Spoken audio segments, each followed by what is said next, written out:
el Hijo unigénito. Juan 3:16.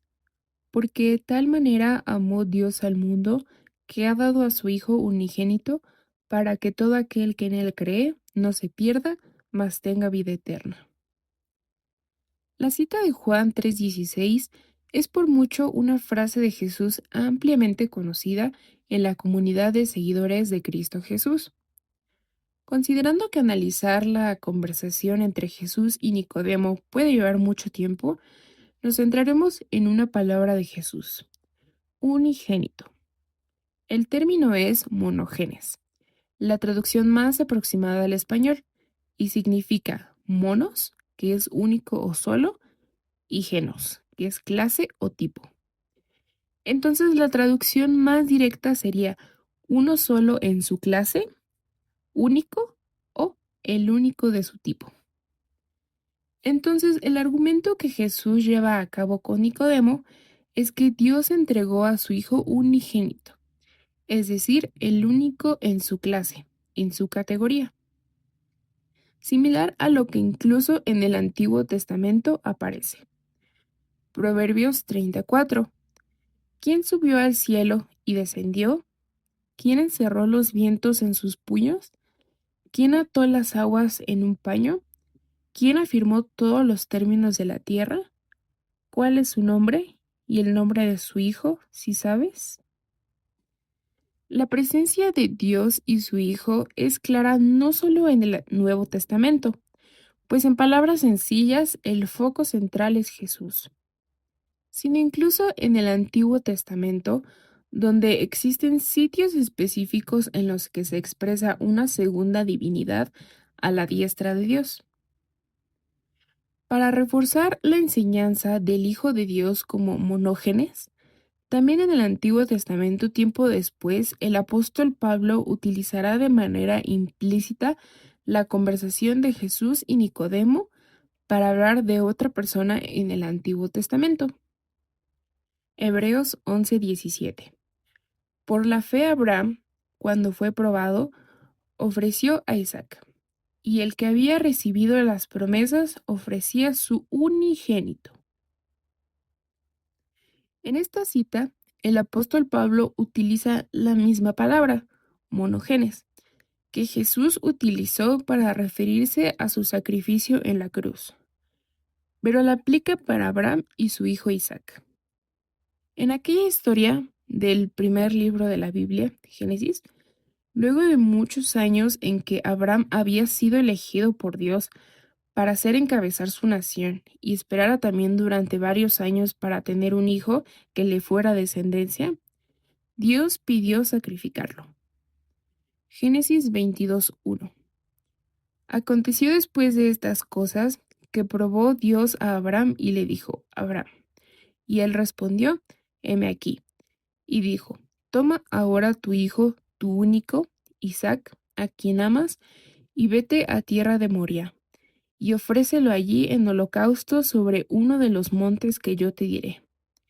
Y Abraham se levantó muy de mañana, y enalbardó su asno, y tomó consigo 2 siervos suyos, y a Isaac su hijo. Y cortó leña para el holocausto, y se levantó, y fue al lugar que Dios le dijo. Desde esa perspectiva, Isaac funciona como una versión previa o anterior a lo que Jesús sería en el futuro. Abraham y Dios ofrecen a su único hijo en sacrificio.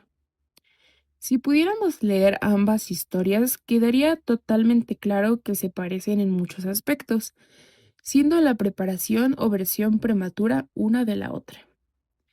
De tal forma que cuando leamos la historia de Jesús, siendo sacrificado en la cruz, de inmediato podamos remitirnos al sacrificio solicitado por Dios a Abraham. Volviendo a la conversación de Nicodemo y Jesús, Juan 3:16, porque de tal manera amó Dios al mundo, que ha dado a su Hijo unigénito, para que todo aquel que en él cree no se pierda, mas tenga vida eterna. Porque no envió Dios a su Hijo al mundo para condenar al mundo, sino para que el mundo sea salvo por él. Leyendo esa parte de su conversación, la crucifixión de Jesús no aparece aquí, al menos no de manera explícita. Pero si tomamos en cuenta que en Génesis 22, al entregar al Hijo único implica sacrificio, que fue exactamente lo que Dios le pidió a Abraham que hiciera, y utilizando la palabra único o unigénito, queda claro que entre líneas Jesús al decir, porque de tal manera amó Dios al mundo que ha dado a su Hijo unigénito, implica de antemano que en el futuro Jesús será sacrificado así como Isaac. Dicho esto, podríamos argumentar de inmediato que, a pesar de que Dios efectivamente le pidió a Abraham sacrificar a Isaac, cuando estuvo a punto de hacerlo, el ángel de Jehová se apareció para impedirlo. Génesis 22:11. Entonces el ángel de Jehová le dio voces desde el cielo y dijo, Abraham, Abraham. Y él respondió, heme aquí. Y dijo, no extiendas tu mano sobre el muchacho ni le hagas nada, porque ya conozco que temes a Dios, por cuanto no me rehusaste tu hijo, tu único. Entonces, si Isaac no murió, ¿cómo entendemos o concluimos que los eventos se parecen?